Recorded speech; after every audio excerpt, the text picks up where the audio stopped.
Hi, hello, welcome to Rad Portraits, a show where I pick someone.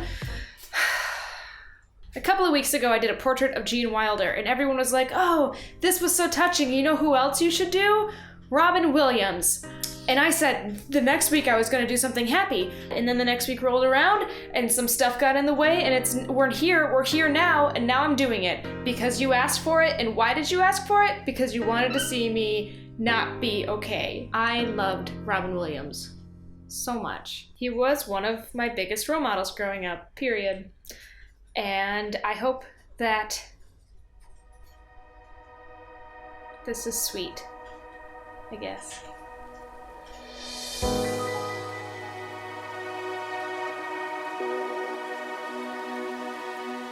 In case you didn't know, Robin Williams was an American comedian who shared his talents through stand-up acting, directing, producing, writing, singing, and voice acting.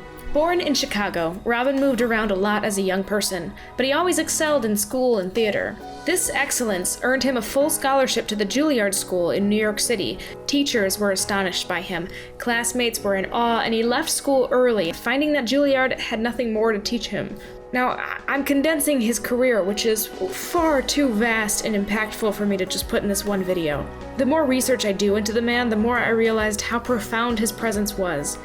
He was a source of energy. He did an incredible amount of things in his career. Television acting roles, routinely appearing on late-night shows, HBO comedy specials, celebrity benefits, Comic Relief USA. He performed for our troops in 13 countries. Everywhere he went, everyone he met, everything he did seemed to be remarkable in some way. Robin's life and career was sprinkled with that special dust that we all wish we could grab a handful of. As I said, Robin Williams was very important to me. He was in my living room when I was a child, singing and dancing as the genie. I laughed at his performance in Mrs. Doubtfire with my friends as a teenager countless times. He was in my film theory class in college as John Keating in Dead Poets Society, and to this day, I have not seen Good Will Hunting, and I don't know if I can because he's gone and it hurts. I found out he had passed, and I felt the kind of grief you normally reserve for the death of a friend or a family member. Of course, I didn't know him personally, and that's the difficulty about a fan and idol relationship. It's hard to justify why I should feel so heartbroken, but the fact of the matter is that I do. Robin, a man who gave the world so much joy, took his own life in 2014.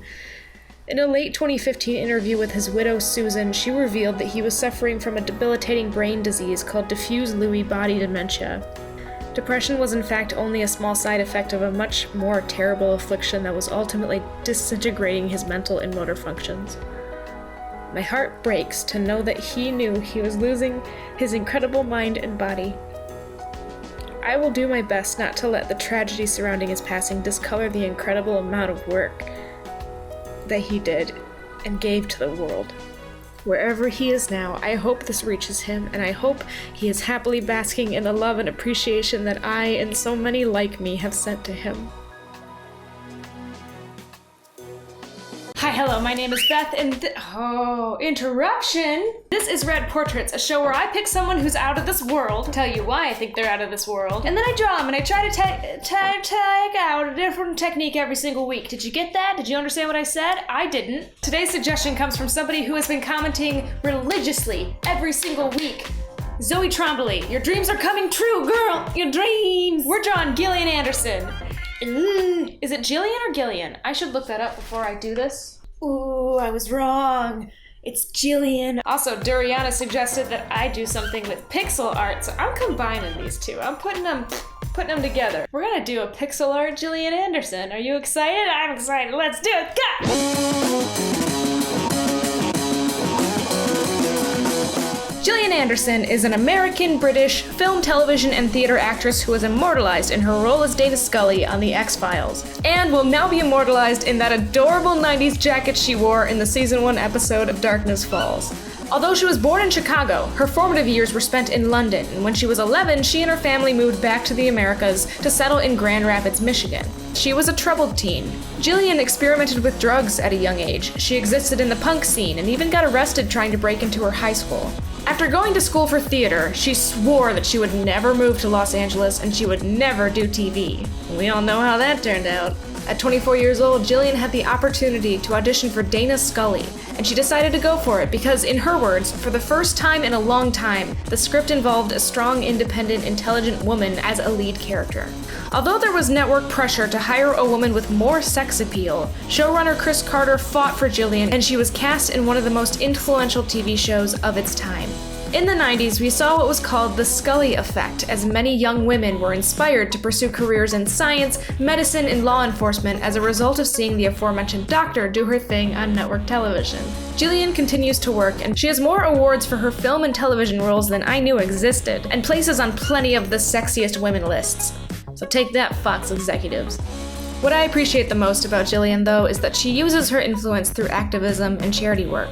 She is an honorary spokesperson for the Neurofibromatosis Network and a co-founder of South African Youth Education for Sustainability. She is an advocate for women's rights, reproductive rights, and the Feminist Majority Foundation, being as much of a role model herself as the intelligent characters she plays.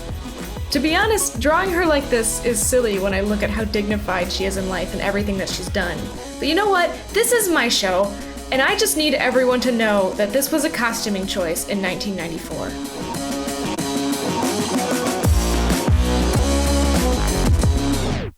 Do you remember when I used to try to look good for this show?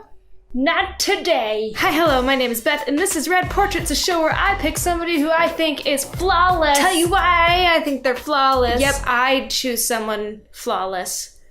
I am a judge of that. And then I draw them, and I try different techniques all the time. About a month ago, I received a very sweet email, and the subject line is super duper secret portrait request. And you wanna know who this is from? It's from Regina's mom. If you're wondering if this is you, in order to preserve anonymity, what? If your last name rhymes with Swan, your mom sent me this email. Just saying. Regina, your mom said some really sweet things about you, and so I wanted to honor that and pick one of the people that she suggested for this week's Rad Portrait. Thanks to Regina and Regina's mom, this week we're drawing Lucille Ball, and we're gonna do it messy. Also, it's Inktober, so I'm using ink splatter, making it rain. Alright guys, let's get into it, and I hope you enjoy it!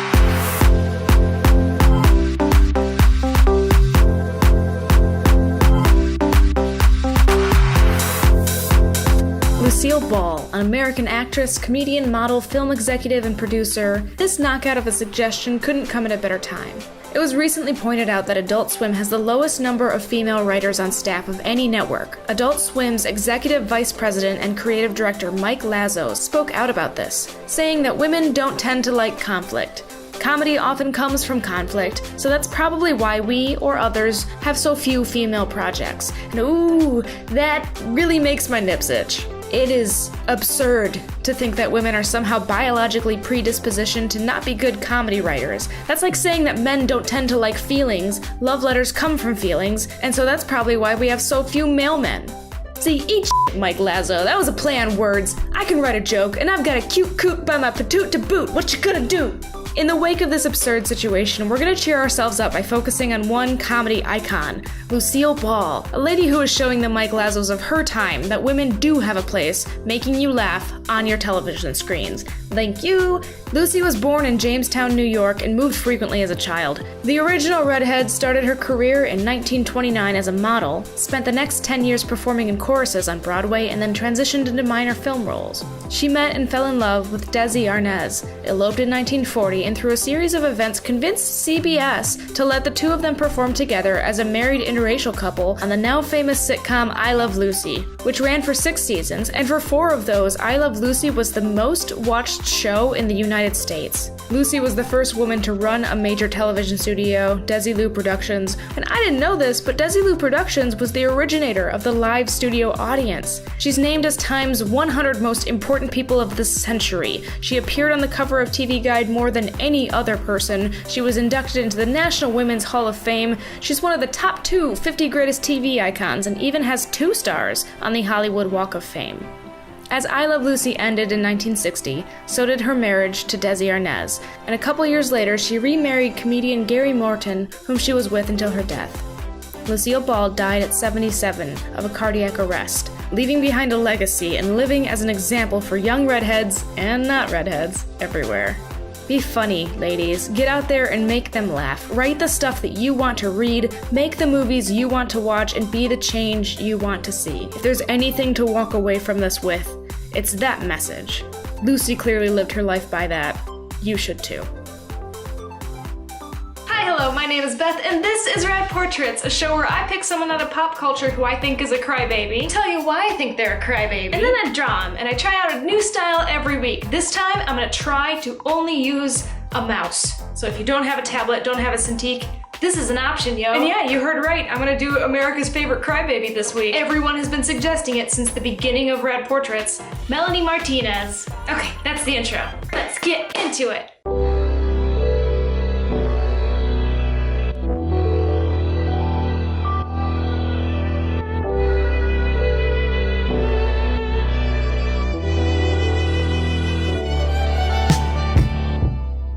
Melanie Martinez is a 21-year-old American singer and songwriter who's just now starting her music career. And if what she's thus far put out is any indication, it's gonna be a great one. I watched exactly one season of The Voice on NBC, and it happened to be the season where Melanie was a contestant.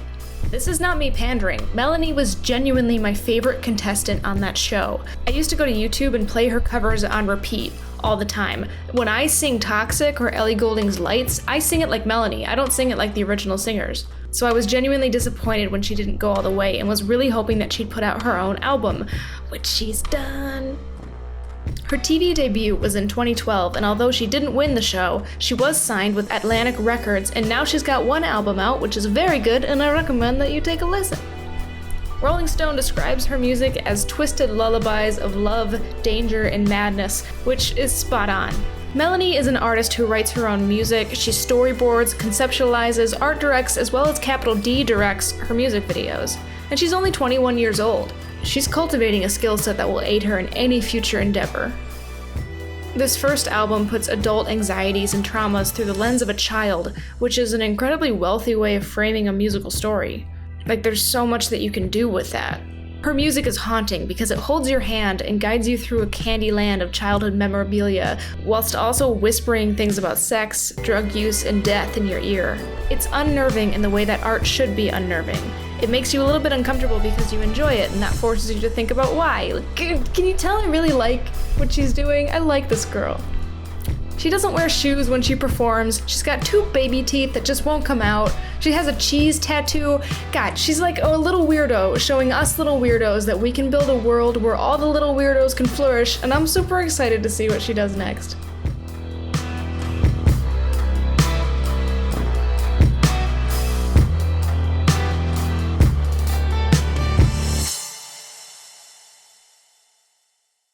My name is Beth, and this is Rad Portraits, a show where I pick someone out of pop culture who I think slays it, tell you why I think they slay it, and then I draw them and I try a different technique every single week. Sometimes you guys suggest the techniques, and that's what's happening today! Who is you suggested that I draw something without lifting the pencil off the paper, and that is exactly what I did. And since it's October and it's like a Halloween-y time, as suggested by Catherine No, we're doing Buffy the Vampire Slayer.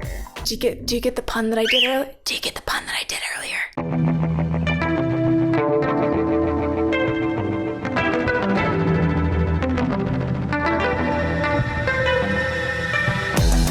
Into every generation, a slayer is born. One girl in all the world, a chosen one. She alone will wield the strength and skill to fight the vampires, demons, and the forces of darkness, to stop the spread of their evil and the swell of their numbers. She is the Slayer. And she is Buffy the Vampire Slayer. Sharing the title of the critically acclaimed television show, which ran for 7 seasons from 1997 to 2003, Buffy Summers is, as played by Sarah Michelle Gellar, an unremarkably average girl on the surface. She whines, isn't terribly great at her schoolwork, and can be vain to a fault, but underneath all that, she is a one-of-a-kind defender against evil. She is a slayer, one of a long line of women who are blessed with incredible physical strength, endurance, agility, accelerated healing, intuition, and a certain degree of clairvoyance in order to battle against evil forces. Joss Whedon, the creator and showrunner of the series, invented Buffy out of the desire to see a common Hollywood trope turned on its head. She is an inversion of the Hollywood formula of the little blonde girl who goes into a dark alley and gets killed in every horror movie. Whedon wanted to give that blonde girl more power than anyone around her, and proceeded to examine that power through the run of the show in complex and thoughtful ways. She is not a brute who wins every battle by swinging her fists. Often her battles are too complex to simply beat into submission, and the best conflicts are the ones that come from within Buffy. We all know our own demons are often the hardest to defeat, and the show exemplifies that. Whedon stated that the first mission statement of the show was the joy of female power, having it, using it, sharing it. And that's something special about many of the magical girl stories and tropes. It is more often through the union of friends and family, rather than the might of one's sword, that you can stand strong enough to overcome evil. It's cheesy, sure, but there's a beautiful lesson imparted in that. This television show is beloved. In a 2012 study by Slate, Buffy the Vampire Slayer was named the most studied pop culture work by academics, with more than 200 papers, essays, and books devoted to the series. Buffy the Vampire Slayer was a harbinger of the golden age of television. Journalist Robert Moore expressed these sentiments by saying that TV was not art before Buffy, but it was afterwards, suggesting that it was responsible for repopularizing long story arcs on primetime television. So that means if you're fans of Supernatural, Dead Like Me, or the Doctor Who revival, then you have Buffy to thank, because they would not be what they are if Buffy hadn't come first. I binged all 7 seasons of the show after a breakup in college. I was sad and I wanted to escape my feelings, so I buried myself in the fictional Los Angeles that Buffy exists in. I fell in love with the Scooby Gang. I sobbed for Buffy's family, and I still argue that Spike is one of the most incredible characters that has ever been written for television. Buffy helped me get through a very lonely time, and I absolutely understand why she and her show have become a cult classic. Buffy remains a role model and a hero to me for her unwavering bravery and perseverance, regardless of everything she's been through and everything she's seen. I think that when characters are written like Buffy, it encourages the people who watch her to forgive themselves for their own faults and to strive to be better through their own hardships, as she does. And that's a powerful gift that TV can sometimes give us.